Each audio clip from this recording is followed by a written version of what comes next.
السلام عليكم ورحمة الله وبركاته. بسم الله الرحمن الرحيم. الحمد لله والصلاة والسلام على رسول الله وعلى آله وصحبه ومن والاه.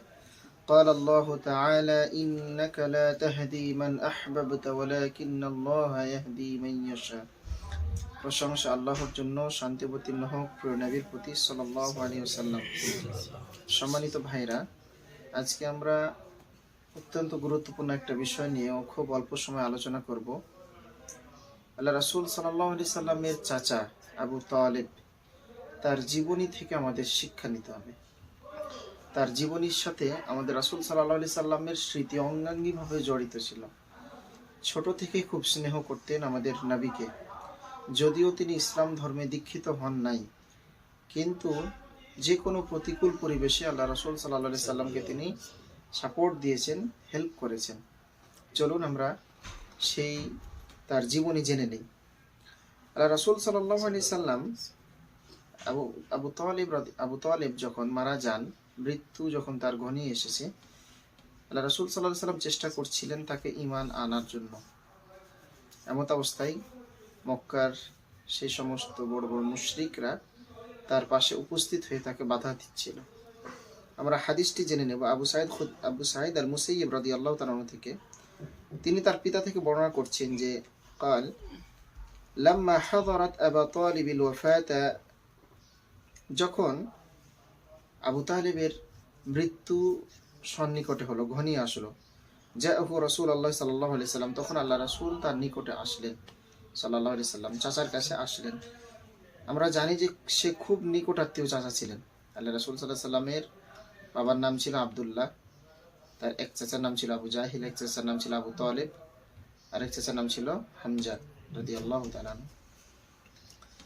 তখন আবু তালেবের নিকট আল্লাহ রাসূল আসলেন যখন তার মৃত্যু ঘনিয়ে আসলো। ফাওয়াজাদা ইনদাহু আবা জাহল ওয়া আব্দুল্লাহ ইবনে আবি উমাইয়া আল মুগীরা। দেখলেন এমত অবস্থায় বড় বড় লিডার তৎকালীন সময়ে আবু জাহেল এবং ওই যে আবু উমাইয়া তার পাশে বসা আছে। আবু তালেব তিনিও কিন্তু অনেক বড় নেতা ছিলেন তৎকালীন সময়ে। ফাকালা রাসূলুল্লাহ সাল্লাল্লাহু আলাইহি সাল্লাম, এমত অবস্থায় আল্লাহ রাসূল সাল্লাল্লাহু আলাইহি সাল্লাম বললেন তাকে, ইয়া আম্মি, হে আমার চাচা, কুল লা ইলাহা ইল্লাল্লাহ, আপনি বলেন যে আল্লাহ ছাড়া সত্য কোনো ইলাহ নেই। এই কথাটা আপনি বলুন। কালিমা আশহাদু লাকা বিহা ইনদাল্লাহি তাআলা, আপনি এই কথাটা সাক্ষ্য দেন, তাহলে আমি আপনার পক্ষে সুপারিশ করব ইনদাল্লাহ, কার কাছে? আল্লাহর কাছে, যেন আল্লাহ আপনাকে নাজাত দেন, মাফ করেন, মুক্তি দেন।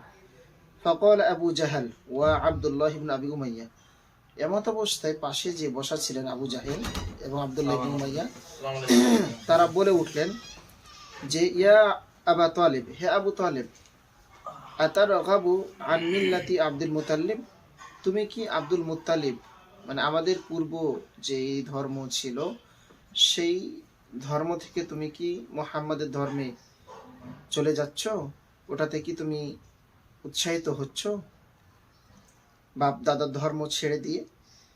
ফালাম ইয়াজাল রাসূলুল্লাহ সাল্লাল্লাহু আলাইহি সাল্লাম ইয়ারিদুহা আলাইহি ওয়া ইউঈদু লাহু তিলকাল মাকালা। এরকম বারবার তারা বাধা দিচ্ছিল আবু তালেবকে ইসলাম গ্রহণ করতে। যখনই তিনি মুহাম্মদ সাল্লাল্লাহু আলাইহি সাল্লামের কথা বলছিলেন, কালিমার কথা, পাশে বসা বড় বড় নেতারা তাকে বাধা দিচ্ছিল। হাত্তা ক্বাল আবু তালেব আখিরু মা কালিমাতুহুম, এমত অবস্থায় শেষ কালিমা আবু তালেব বললেন, মানে শেষ বাক্যটা, যে হুয়া আলা মিল্লাতি আব্দুল মুত্তালিব, সে তার বাপ দাদার ধর্মের উপরেই অটল রয়েছে। অর্থাৎ শেষ নিঃশ্বাস ত্যাগ করা পর্যন্ত তার ইসলাম ধর্ম গ্রহণ করার সুযোগ হয়নি। ওয়া আবি আন ইয়াকুল লা ইলাহা ইল্লাল্লাহ ফাকালা রাসূলুল্লাহ সাল্লাল্লাহু আলাইহি সাল্লাম। এরপরে আল্লাহ রাসূল সাল্লাল্লাহু আলাইহি সাল্লামের এই চাহনিটি দেখে আল্লাহ একটা আয়াত নাজিল করলেন। আল্লাহ তাআলা বলছেন যে মা কানা লিন নাবিয়্যি ওয়াল্লাযীনা আমানু আন ইস্তাগফিরু লিল মুশরিকিনা ওয়ালাউ কানু উলি কুরবা মিন বা'দি মা তাবায়্যানা লাহুম। আল্লাহ রাসূল সাল্লাল্লাহু আলাইহি সাল্লাম চাচ্ছিলেন যে তার চাচার জন্য আল্লাহর কাছে ক্ষমা প্রার্থনা করবে, কারণ ইসলামের দুর্দিনে কিন্তু তিনি খুব সাহায্য করেছেন। যখন আল্লাহ রাসূলকে মারতে এসেছে, দেশ থেকে বিতাড়িত করার উদ্যোগ নেওয়া হয়েছে, তখন এই আবু তালেব খুব সাপোর্ট দিয়েছেন। তো তিনি চাচ্ছিলেন যে আল্লাহ যেন তাকে জাহান্নামী না বানায়, কম শাস্তি দেয়। তখন আল্লাহ আয়াত নাজিল করলেন যে কোনো নবী এবং কোনো ইমানদারদের জন্য উচিত হবে না যে ওয়াল্লাযীনা আমানু আইয়াস্তাগফিরু লিল মুশরিকিন, কোনো মুশরিকের জন্য আল্লাহর কাছে ক্ষমা প্রার্থনা করা। তাহলে যাদের মা বাবা মুশরিক তাদের জন্য আল্লাহর কাছে সুপারিশ করা যাবে না। যেমন নবীদের মা বাবাও জাহান্নামী হতে পারে। যেমন দেখেন ইব্রাহিম আলাইহিস সালাম, তার পিতা কি জাহান্নামী, মুশরিক। তাহলে তিনি তার পিতার জন্য কি আল্লাহর কাছে ক্ষমা চাইতে পাবেন? পাবেন না। তবে হ্যাঁ, তাদের কবর জিয়ারত করতে পারবেন, তাদের কবর জিয়ারত করতে পারবেন যদি তারা মুশরিকও হয়। এই হাদিস থেকে আমরা কি শিক্ষা করলাম? একটা শিক্ষা হচ্ছে যে এই হাদিস থেকে কোনো মুশরিকের জন্য আল্লাহর কাছে সুপারিশ করা যাবে না। 2 নাম্বার হচ্ছে যে আপনার মৃত ব্যক্তি মুশরিক হলেও কাফের হলেও তার কবর জিয়ারত করা যাবে মৃত্যুকে স্মরণ করে। আপনি মুসলিম হলে কবরের পাশে গিয়ে তার জন্য ক্ষমা প্রার্থনা করবেন। দুটো উদ্দেশ্য আমরা কবর জিয়ারত দেখেছি, যে 1 তার জন্য ক্ষমা প্রার্থনা করা, 2 মৃত্যুকে স্মরণ করা।